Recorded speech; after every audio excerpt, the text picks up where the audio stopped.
Assalamualaikum warahmatullahi wabarakatuh. Saya Raira Fikasita dari NRP 11108111045 dari kelas 4 D4 Elektronika B. Pada kesempatan kali ini saya ingin mempresentasikan tugas K3 mengenai implementasi keselamatan dan kesehatan kerja pada gudang. Yang pertama yaitu peraturan K3. Di sini peraturan K3 dibagi menjadi dua, yaitu peraturan K3 secara umum dan aturan K3 mengenai pergudangan. Yang pertama yaitu aturan K3 umum. Merujuk pada Undang-Undang Nomor 1 Tahun 1970 tentang Keselamatan Kerja. Kemudian yaitu yang kedua ada Permenaker RI Nomor 4 Tahun 1995 tentang Perusahaan Jasa, Keselamatan dan Kesehatan Kerja. Kemudian Permenaker Trans RI Nomor 1 Tahun 1981 tentang kewajiban melapor penyakit akibat kerja. Selanjutnya yaitu Peraturan K3 mengenai pergudangan. Yang pertama yaitu Peraturan Pemerintah Pengganti Undang-Undang Nomor 20 Tahun 1960 tentang pergudangan.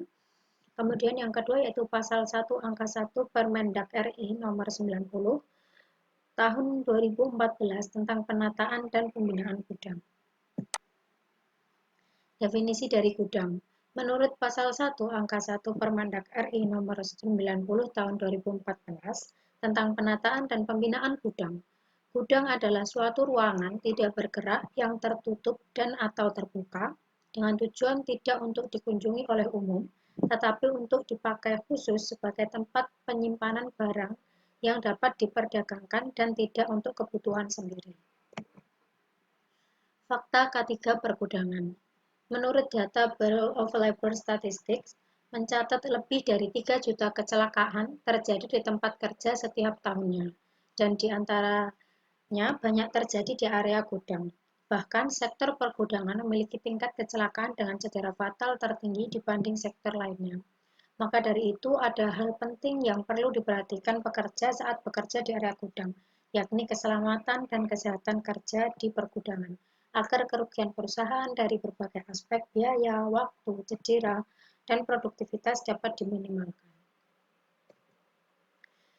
Berikut adalah data kecelakaan kerja pada tahun 2014. Data ini berasal dari BPS. Di sini kecelakaan kerja di lingkungan pergudangan menempati angka ke-7 dari data angka kecelakaan kerja pada tahun 2014 dengan total jumlah korbannya yaitu 290.997.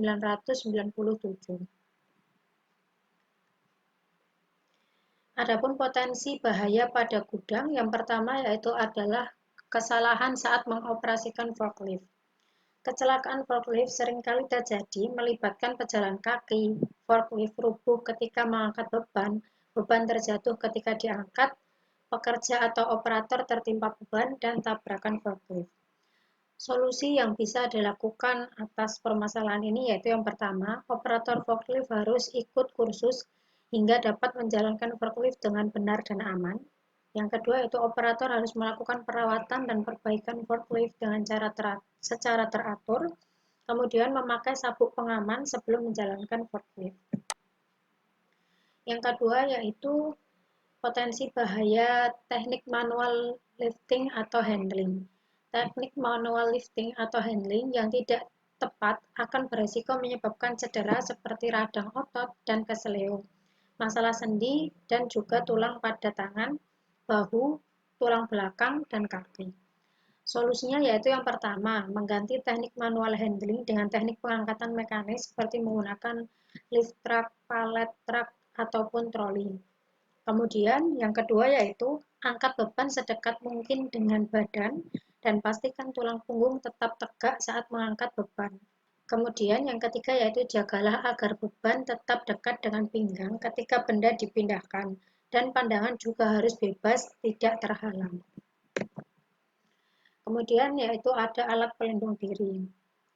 Kelalaian dalam memakai APD atau memakai APD yang tidak tepat dapat menyebabkan bahaya seperti terkena tumpahan atau percikan bahan kimia, terkena jatuhan benda dari atas, ataupun terpleset dan tersandung. Solusinya yaitu yang pertama menggunakan APD sesuai dengan potensi bahaya dan tipe paparan di ruang kerja. Kemudian yang kedua yaitu melakukan penilaian resiko untuk mengidentifikasi potensi bahaya yang ada di ruang kerja. Kemudian adanya eksiden terpleset dan tersandung atau slip and trip. Kecelakaan terpleset dan tersandung dapat menyebabkan cedera yang serius di bagian pergelangan kaki, lutut, dan juga punggung. Bahkan di UK Healthy and Safety Executive mengatakan kalau 90% kecelakaan terpleset dan tersandung dapat mengakibatkan cedera patah tulang hingga kematian. Solusi yang dapat dilakukan yaitu yang pertama, membersihkan kontaminan sesegera mungkin, memakai cara pembersihan lantai yang tepat, kemudian spot cleaning yaitu cara membersihkan lantai dengan hanya membersihkan titik tertentu di mana tumpahan terjadi. Kemudian ada mopping atau mengepel lantai dengan memakai kain pel efisien dipakai pada lantai yang halus. Ini adalah beberapa contoh akibat dari kelalaian penerapan K3 di bagian pergudangan. Yang pertama yaitu adanya kebakaran gudang, ekspedisi, dan plastik. Kemudian yang kedua yaitu adanya keracunan gas CO2 di gudang. Hal ini disebabkan karena petugas tidak menggunakan APD yang sesuai, misalkan menggunakan masker untuk pelindung alat pernafasan dan sebagainya. Berikut adalah rambu-rambu K3 pergudangan. Yang pertama yaitu hati-hati terjatuh, kemudian hati-hati terjepit roda gigi, kemudian ini adalah hati-hati terpleset, ini adalah simbol untuk hati-hati tersandung, ini adalah simbol bahaya pernafasan. Yang selanjutnya yaitu bahaya benda tajam, hati-hati bahan beracun, hati-hati cairan panas, hati-hati lalu lintas forklift, dan bahaya gas bertekanan. Kesimpulan yang dapat diambil dari presentasi kali ini yaitu dalam area pergudangan bisa menimbulkan berbagai kecelakaan kerja. Sektor pergudangan memiliki tingkat kecelakaan dengan cedera fatal yang dibandingkan dengan sektor lainnya. Maka dari itu perlu diperhatikan kondisi pekerja saat bekerja di area gudang, yakni keselamatan dan kesehatan kerja atau K3 di pergudangan, agar kerugian dari berbagai aspek dapat diminimalkan.